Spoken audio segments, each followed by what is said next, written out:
Today in the News Digest. A sanctioned Russian tanker is on fire near Lebanon. What has happened and who has done it? Iran oil price rally, but not enough to balance Russia's budget. The Kremlin's last hope won't last long.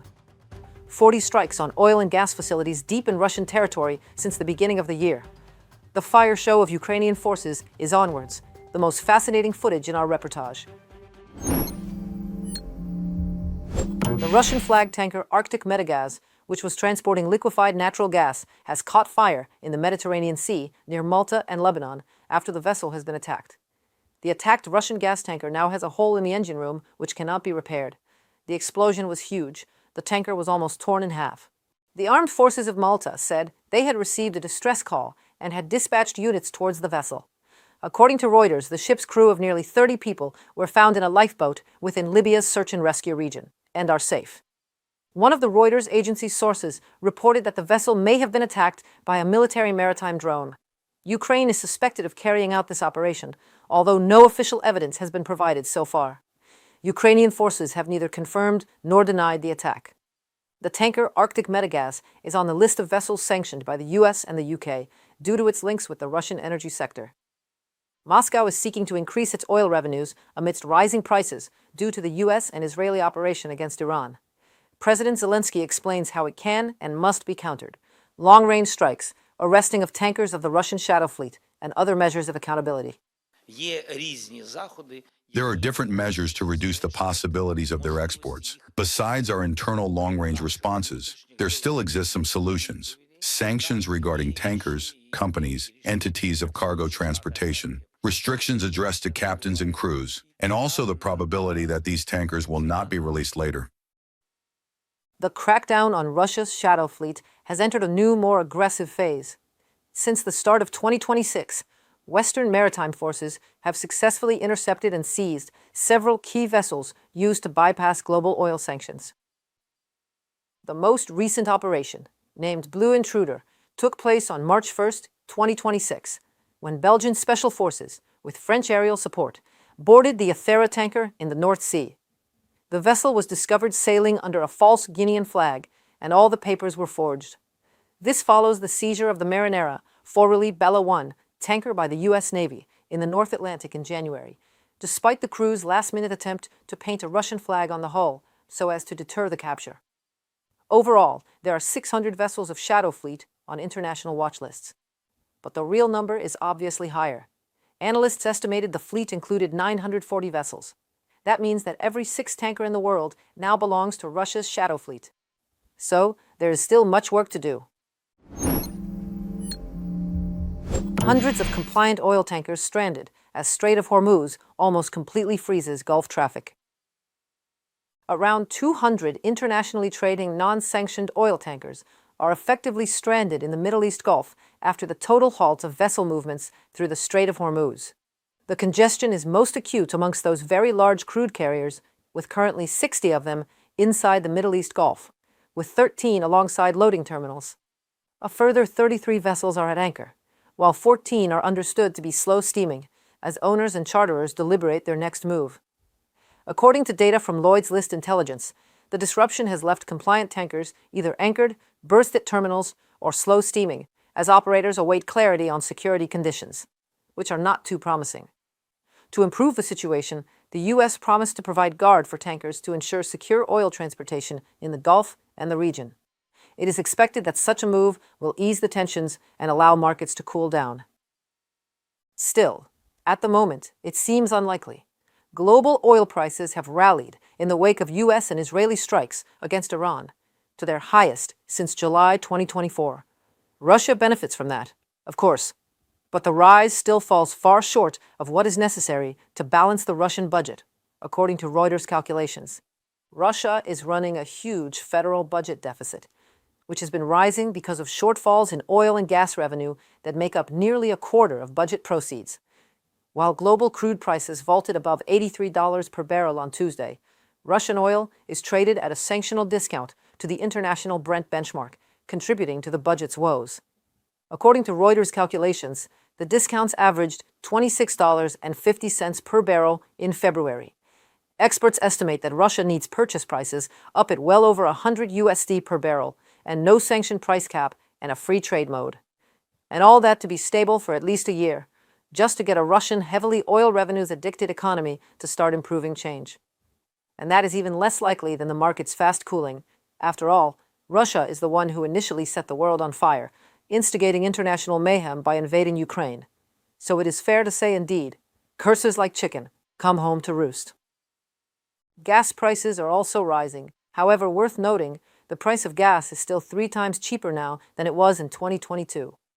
But maybe there is a remedy to the illness, and that remedy is as radical as it is American.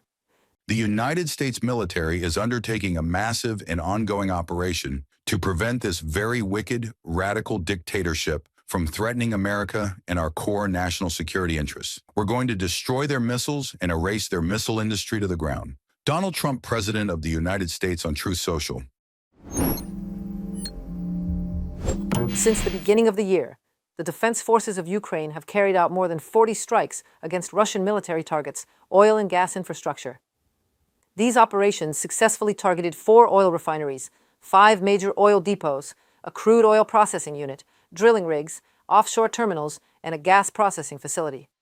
Ukraine states that its objective is to systematically dismantle Moscow's primary revenue streams and force a record-breaking deficit in the Russian federal budget. The most powerful strikes of the defense forces of Ukraine gathered in a report for you. On the night of March 2nd, Ukraine's defense forces struck the Sheskeris oil terminal and the naval base in Novorossiysk, reported the General Staff of the Armed Forces of Ukraine. Footage of explosions and a large-scale fire in the Novorossiysk port was published by local residents. According to preliminary information, damage to the oil loading stands of the terminal and the radar station of the S-400 complex has been confirmed, from a message by the General Staff of the Armed Forces of Ukraine on Telegram. Since the beginning of 2026, Ukraine has carried out more than 40 strikes on oil and gas infrastructure facilities of the aggressor country, its military enterprises, command posts, ammunition depots, and equipment on the territory of the Federation, reported Ukraine's Ministry of Defense. Such strikes not only weaken the aggressor's economy, but also directly affect Russia's ability to continue the war against Ukraine. This is one of the strategic goals of the action plan presented by the head of Ukraine's defense ministry on the 4th anniversary of Russia's full-scale invasion of Ukraine. Kyiv is working to make Russia's budget deficit in 2026 record-breaking, stated Mikhailo Fedorov. The war continues because Russia has money for missiles and drones, for soldiers' contracts, for propaganda. The source is oil. Russia sells it worldwide through the so-called shadow fleet. It is from this budget that the war is financed. If this channel is blocked, the resources for war will sharply decrease, from a publication on the website of Ministry of Defense of Ukraine. Ukrainian deep strikes are becoming increasingly painful for Russia, and more impressive, military experts note. The record for range was the strike on the night of 21st February by Ukrainian FP-5 Flamingo cruise missiles on the Votkinsk plant in Udmurtia. This is 1,300 kilometers from the Ukrainian border. The enterprise produces Yars intercontinental ballistic missiles, Bulava ballistic missiles, Iskander-M, and Kinzhal. Before that, in early February, Flamingo attacked the Kapustin Yar test range in Astrakhan region, from where Russia launches Oreshnik. There were precise attacks with Flamingo missiles at 1,400 kilometers. I consider this a real success for our industry. They will increase the number. It depends on money and certain components. Depending on the quantity, we will have more successful strikes. I will not say how many Flamingo were used this time. I will only say that Russian air defenses were shot down, some were not shot down, and there were precise hits. But the most important thing is that all the missiles that were launched reached the target. The attack on the plant in Votkinsk was the longest-range cruise missile strike, and this was not yet the maximum capability of Flamingo, stated the technical director of the manufacturing company. Satellite images taken the day after the strike and published by OSINT Projects recorded a large hole in the roof of the workshop. According to analysts, this is the galvanic stamping shop responsible for part of the technological process of missile body production. Ukraine is systematically striking Russian anti-aircraft missile systems and radars. This blinding strategy allows Ukrainian drones and missiles to bypass Russian air defense, experts explain. Thus, on February 25th, the Special Operations Forces published video and photos of the destruction of a Russian S-400 Triumph launcher, a fire control radar, and a Panzer S-1 missile system on the territory of temporarily occupied Crimea. S-400 is the main system of Russian air defense, and Panzer is a short-range complex for countering drones. 2 days later, another video appeared of a strike on a Panzer S-1 anti-aircraft system, this time in temporarily occupied Mariupol.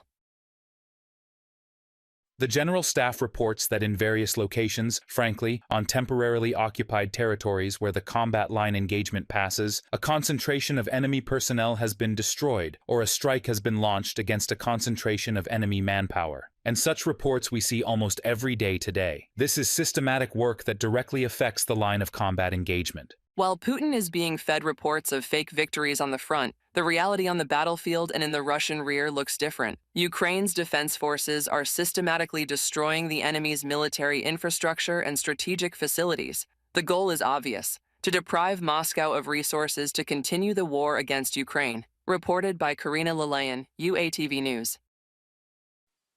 That wraps up today's News Digest. If you value clear facts without the noise, hit subscribe, give us a like, and join the conversation below.